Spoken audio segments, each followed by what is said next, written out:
Mr. Nixon, would you like to comment on that statement? I have no comment. The next question, Mr. Novin.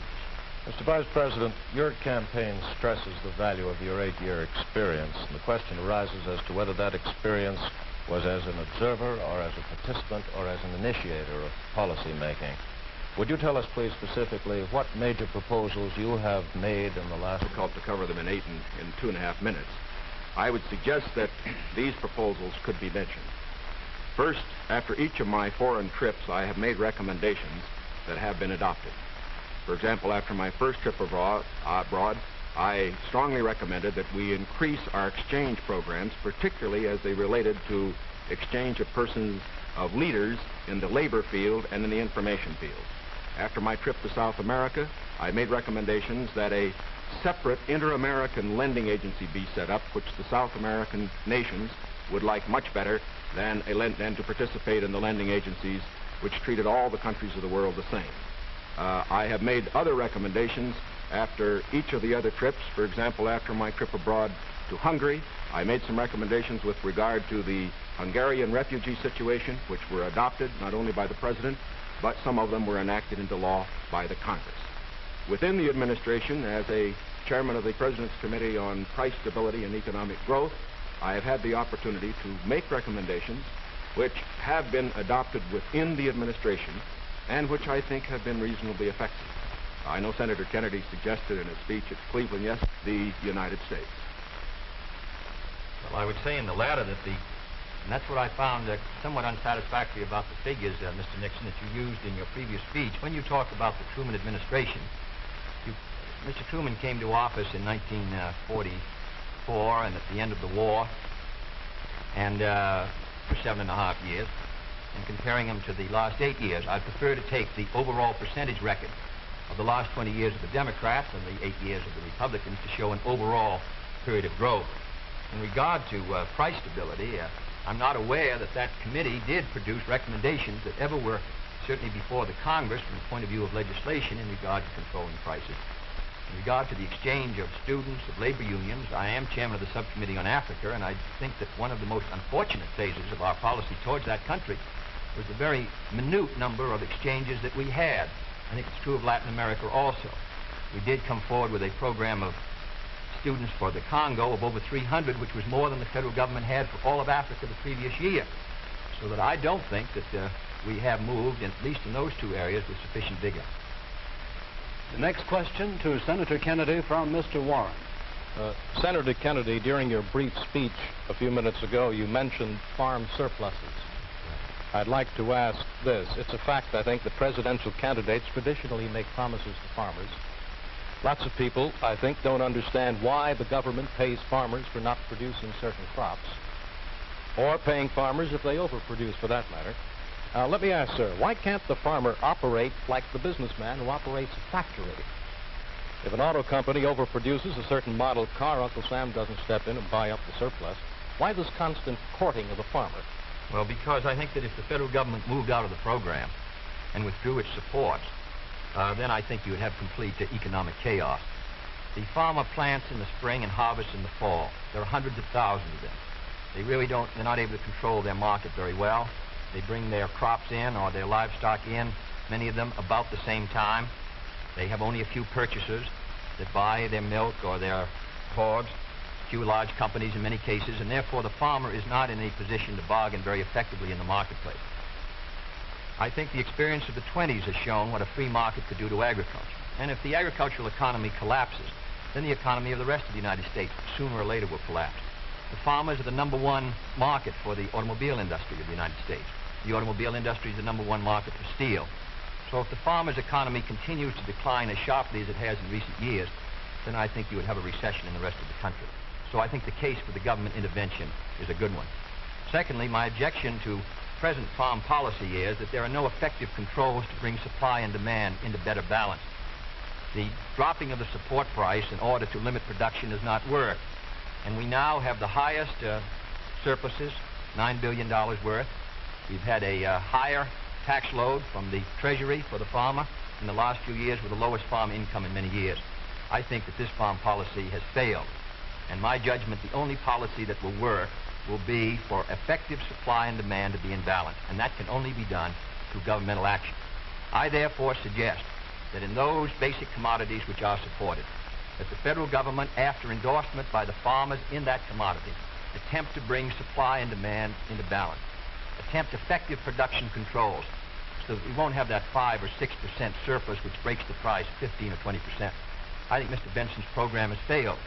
And I must say, after reading the Vice President's speech before the farmers as he read mine, I don't believe that it's very much different from Mr. Benson.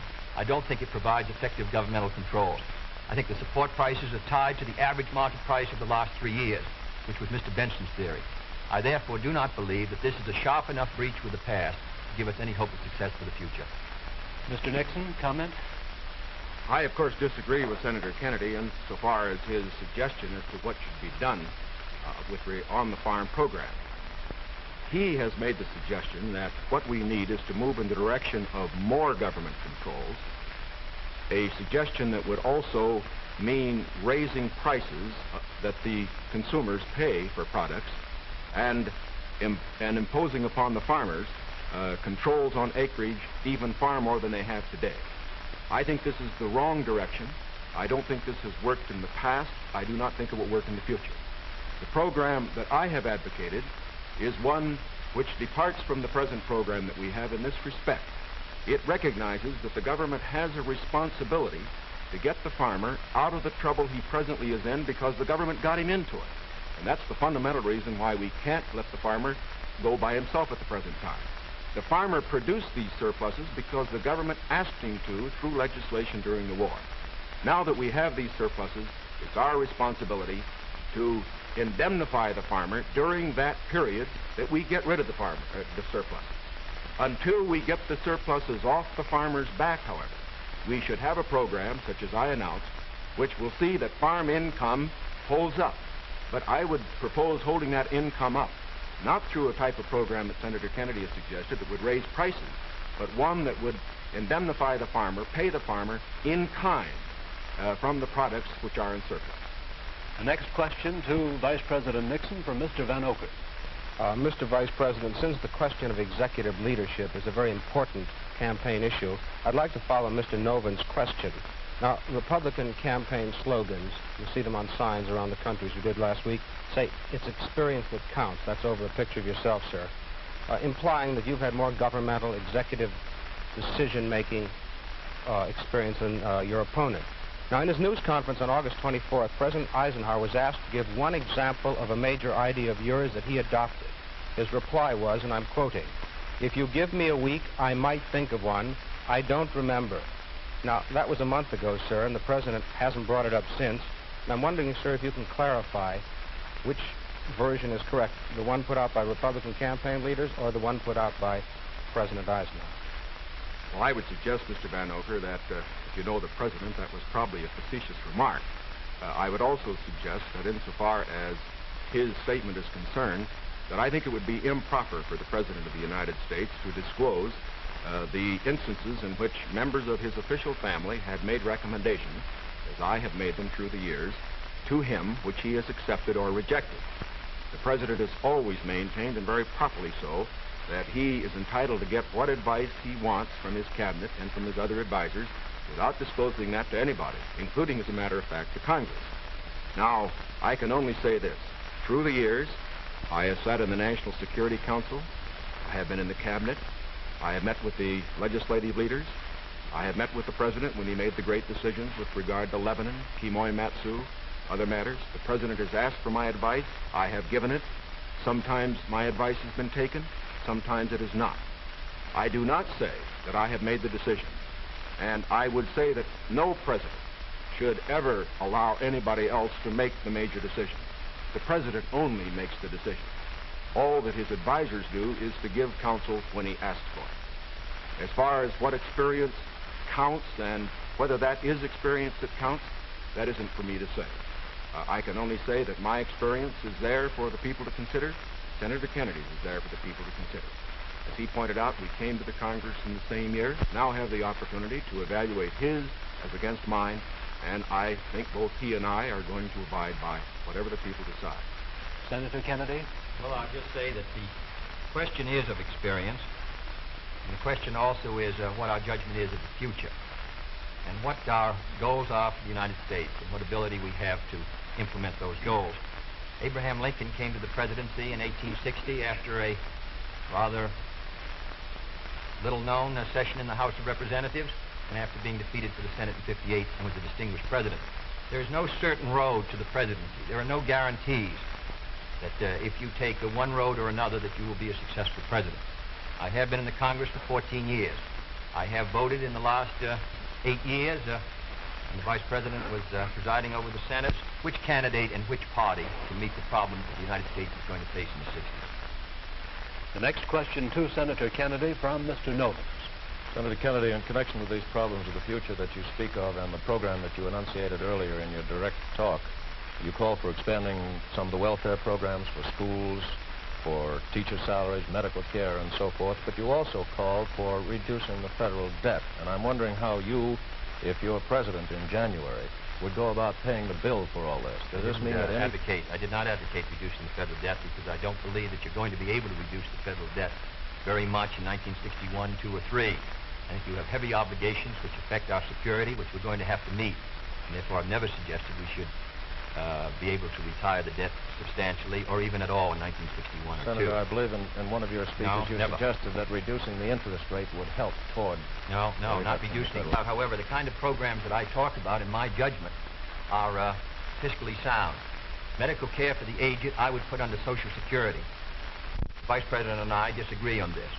The program, the Javits-Nixon or the Nixon-Javits program, would have cost, if fully used, $600 million by the government per year and $600 million by the state. The program which I advocated, which failed by 5 votes in the United States Senate, would have put medical care for the aged in Social Security and would have been paid for through the Social Security system and the Social Security tax. Secondly, I support federal aid to education and federal aid for teachers' salaries. I think that's a good investment. I think we're going to have to do it. And I think to heap the burden further on the property tax, which is already strained in many of our communities, will ensure, in my opinion, that many of our children will not be adequately educated and many of our teachers not adequately compensated. There is no greater return to an economy or to a society than an educational system second to none. On the question of the development of natural resources, I would pay as you go, in the sense that they would be balanced and the power revenues would bring back sufficient money to finance the projects, in the same way as the Tennessee before us all. It faces all Republicans and all Democrats is, can freedom in the next generation conquer, or are the communists going to be successful? That's the great issue. And if we meet our responsibilities, I think freedom will conquer. If we fail to move ahead, if we fail to develop sufficient military and economic and social strength here in this country, then I think that the tide could begin to run against us. And I don't want historians 10 years from now to say, these were the years when the tide ran out for the United States.